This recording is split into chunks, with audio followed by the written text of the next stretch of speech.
Hi friends, ಎಲ್ಲರಿಗೂ ನಮಸ್ಕಾರ. ನಾನು ಇವತ್ತು ಚಿಲ್ಕರವೆ ಸೊಪ್ಪಿಂದ ಪಲ್ಯ ಮಾಡ್ತಿದ್ದೀನಿ. ಬನ್ನಿ ಹೇಗೆ ಮಾಡೋದು ಅಂತ ನೋಡ್ಕೊಳ್ಳೋಣ.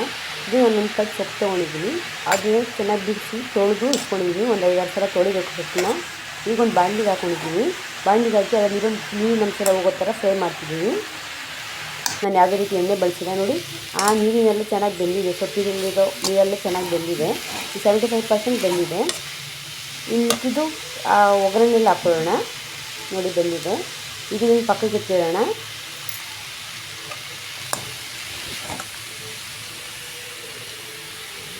ಈಗೊಂದು ಬಾಣಲಿ ಇಟ್ಕೊಳ್ಳೋಣ. ಅದಕ್ಕೆ ಸ್ವಲ್ಪ ಎಣ್ಣೆ ಹಾಕ್ಕೊಳ್ಳೋಣ. ಎಣ್ಣೆ ಹಾಕಿ ಸಾಸಿವೆ ಹಾಕೋಣ.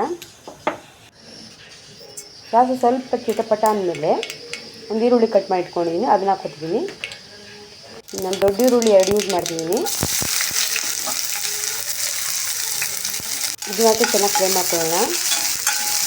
ಈರುಳ್ಳಿ ಸ್ವಲ್ಪ ಚೇಂಜ್ ಆಗಬೇಕು ಕಲರು.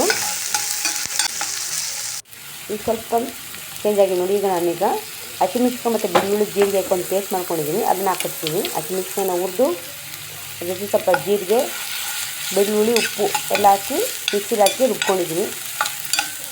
ತರಕಾರಿಯಾಗಿ ರುಬ್ಕೋಬೇಕು, ಪೇಸ್ಟ್ ಮಾಡ್ಕೊಬಾರ್ದು ಜಾಸ್ತಿ. ಹಾಕಿ ಇದನ್ನು ಹಾಕಿ ಫ್ರೈ ಮಾಡ್ಕೊಳ್ಳೋಣ. ಸ್ವಲ್ಪ ಹೊತ್ತು ಸ್ವಲ್ಪ ನೀರು ಹಾಕಿದ್ದೀನಿ, ಅದು ಹಸಿ ವಾಸನೆ ಹೋಗಬೇಕು, ಅದಕ್ಕೋಸ್ಕರ.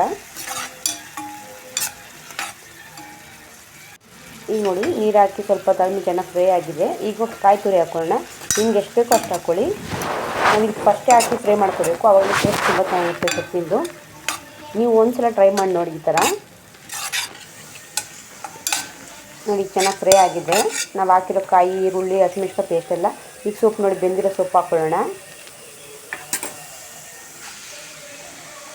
ಇನ್ನು ಮಿಕ್ಕಿ 75% ಅಲ್ಲಿ ಬಂದಿದೆ. ಇನ್ನು ಮಿಕ್ಕಿದ 25% ಇಲ್ಲಿ ಬೇಯಿಸ್ಬೇಕು. ಈಗ ನಾವು ಇದನ್ನು ಫ್ರೈ ಮಾಡೋಣ. ಸೊಪ್ಪು ಬೇಗ ಬೆಂದಿರುತ್ತೆ. ಚೆನ್ನಾಗಿ ಮಿಕ್ಸ್ ಮಾಡಿದೆ. ಈಗ ಒಂದು 10 ನಿಮಿಷ ಮುಚ್ಚಿಟ್ಕೊಳ್ಳೋಣ. ಸ್ಟವ್ನ ಸಿಮ್ಮಲ್ಲಿ ಇಟ್ಬಿಟ್ಟು ಮುಚ್ಚಿಡೋಣ. ಈಗ ಬನ್ನಿ 10 ನಿಮಿಷ ಆಗಿ ತೆಗೆದು ನೋಡ್ತಿದ್ದೀನಿ ನೋಡಿ. ಚೆನ್ನಾಗಿ ಎಲ್ಲ ಮಿಕ್ಸ್ ಆಗಿದೆ ಸೊಪ್ಪು ಮತ್ತು ಈರುಳ್ಳಿ ಒಗ್ಗರಣೆ ಎಲ್ಲ. ಒಂದು ಸ್ವಲ್ಪ ಉಪ್ಪು ಕಮ್ಮಿ ಇದೆ, ಅದಕ್ಕಾಗಿ ಉಪ್ಪು ಹಾಕ್ಕೊಡ್ತೀನಿ. ಈರುಳ್ಳಿ ಒಗ್ಗರಣೆ ಹಾಕ್ಬೇಕಾದ್ರೆ ಸ್ವಲ್ಪ ಉಪ್ಪು ಹಾಕ್ಕೋಬೇಕು. ನಾನು ಹಾಕಿದ್ದೆ, ಅದು ಸ್ಕಿಪ್ ಆಗಿದೆ.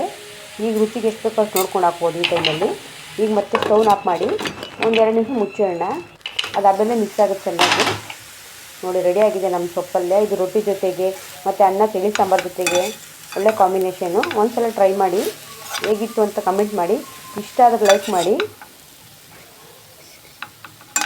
ನಮ್ಮ ಚಾನಲ್ನ ಸಬ್ಸ್ಕ್ರೈಬ್ ಮಾಡಿ. Thank you for watching.